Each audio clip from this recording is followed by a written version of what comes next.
Let's check out everything that comes with your brand new 3-in-1 toothbrush. So you have the toothbrush itself. This is a wireless.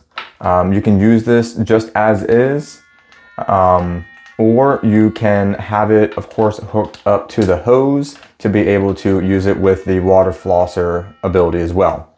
So you've got the actual wand itself. You have toothbrush and floss pick. Now the cool thing is within this top piece, which is the lid to the base here, is also a storage component for extra toothbrushes. So it actually comes with 3 toothbrushes, which is great so that you can either have multiple for yourself or you can share this with multiple people in the family.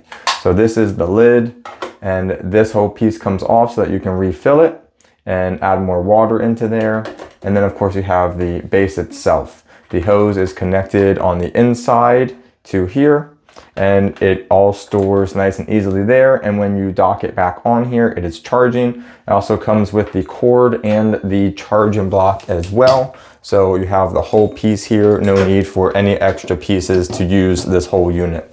And then this base has built-in suction cups on all 4 corners so that it stays in place on your countertop or wherever you're using it. This is a beautiful piece, great for flossing with a water pick, great for brushing your teeth with an electric toothbrush, or combination both at the same time. The toothbrush also has, all 3 toothbrushes has a built-in flosser, water flosser right there. You see that little hole at the top so that you can floss, water floss, and brush your teeth at the same time. Highly recommend it. Thanks to the brand for providing it for me.